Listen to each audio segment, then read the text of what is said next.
I use this fish I just bought from the market in Bagong Lipunan, and this fish is very cheap.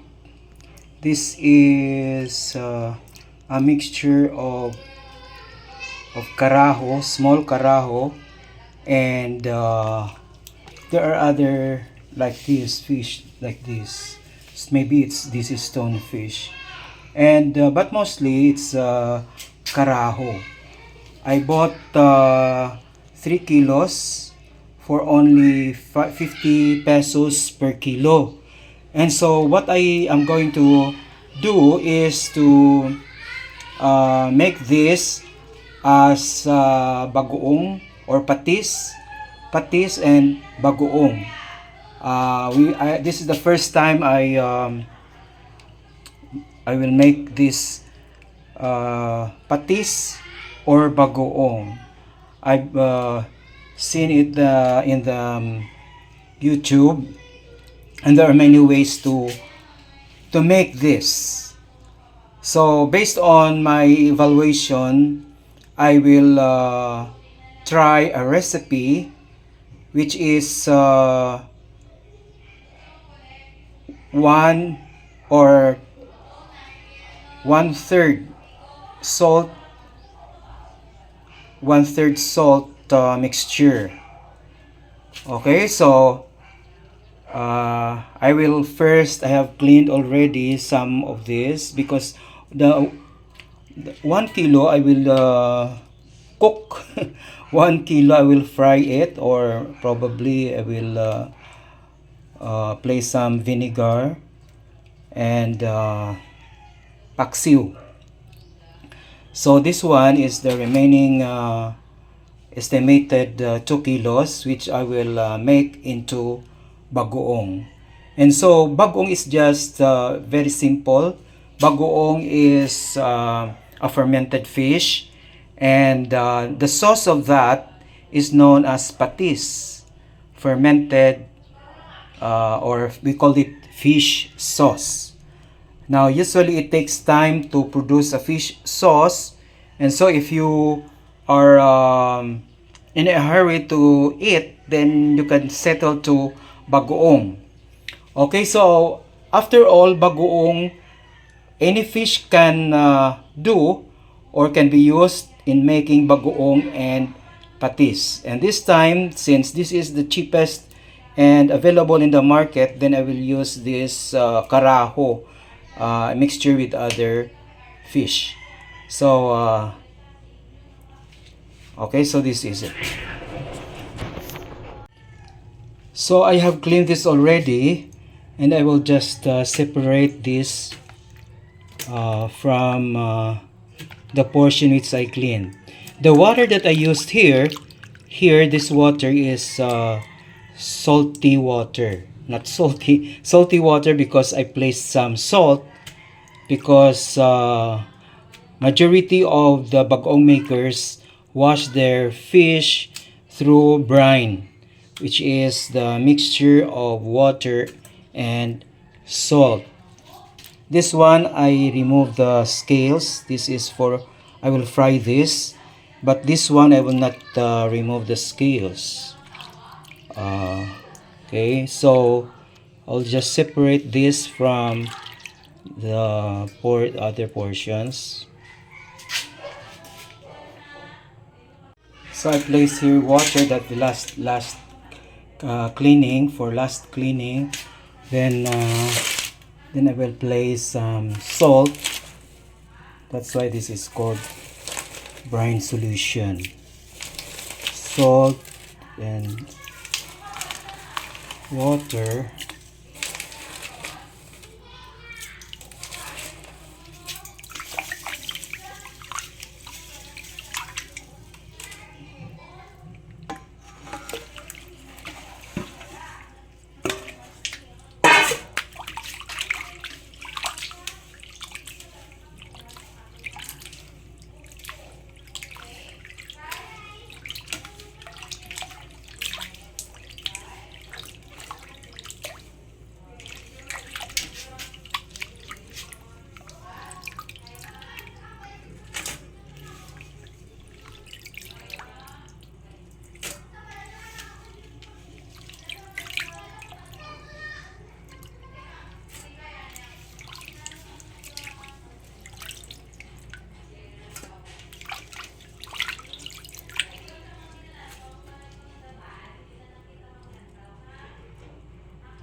This fish is freshly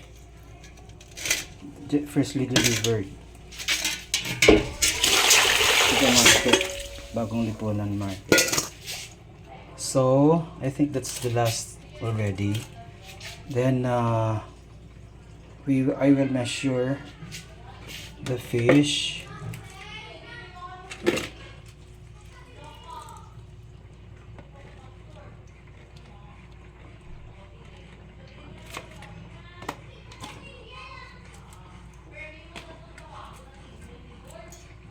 Or before I measure, probably I will cut it into several pieces. Okay, I will cut this into small pieces so that it would be it could easily ferment. Okay, so cut into several pieces. So this is already the cut portions. The fish, it's were cut into half only, so that it would be easy to place in the preserving jar.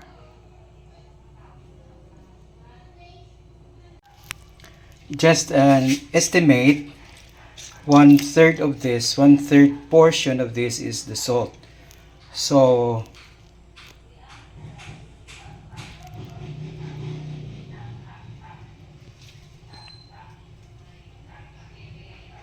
one third.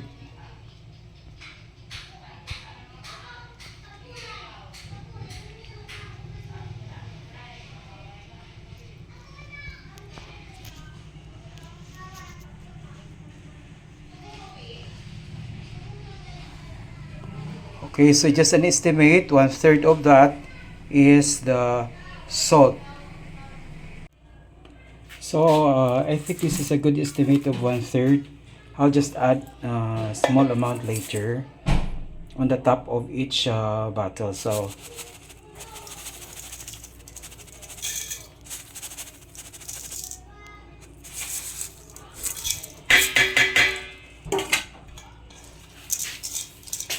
and I mix this. Mix. And after that, I will place this in a jar. What are you doing? You're just patis? Making patis?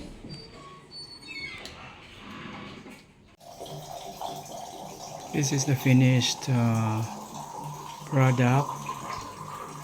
But of course, it has to undergo several months of fermentation in order for it to produce sauce like that.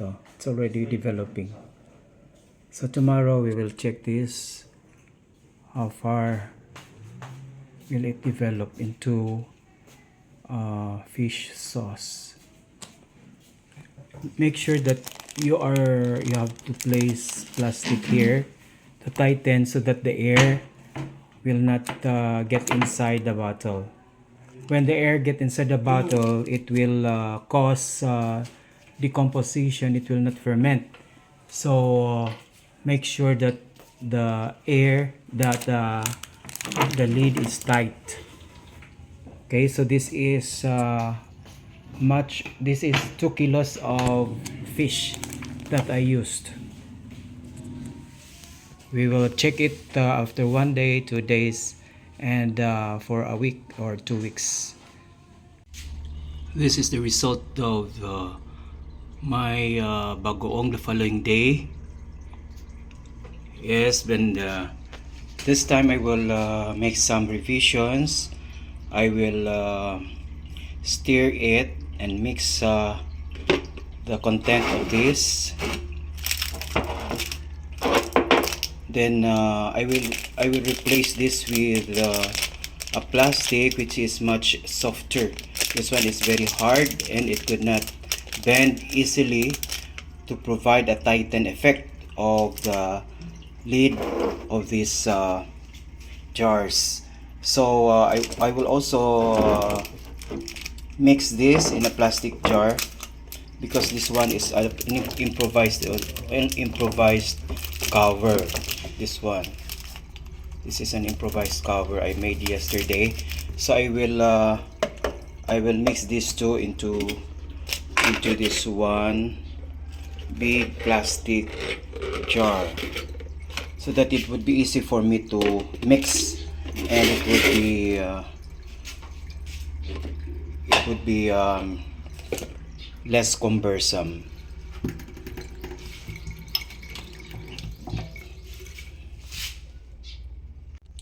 Okay, from the two jars, I place this in this jar. What I will do now is to add more salt, so that I would be secured that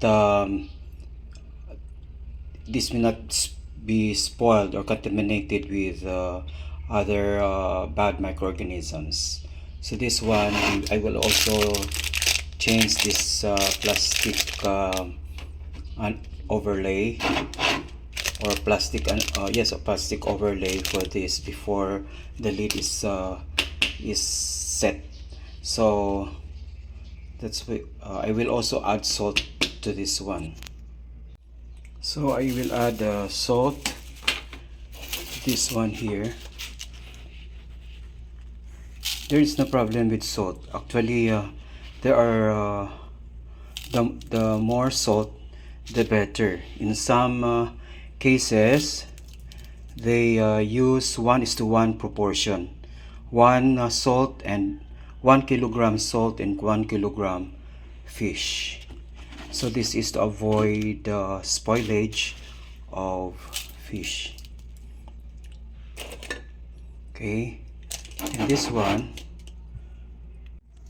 then what I did here was to just transfer another content of another bottle here, because there is still space, and I stir it with these chopsticks.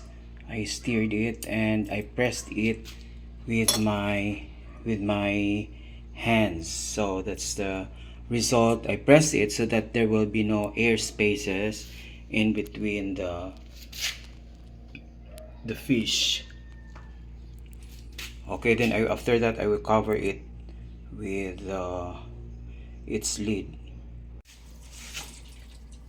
This is now the appearance after I place the lid back, and notice the liquid surrounding the fish. So I will just leave it for another more days and observe it when we come back. So I'm placing it here near the glass and exposed to sunlight. That's it. And I will check this after a few days. This is day 3 already, so we will open this, and after we will stir this, mix together, then cover it back. Good evening. This is day 5 of my bagoong, my fermented fish. This is the appearance of the fermented fish. This is in another jar, and so you will note that there are plenty of liquid already of water. This water comes from the fish itself, because fish contains around 80% water, and this will turn into patis when it ferment. So this is day 5.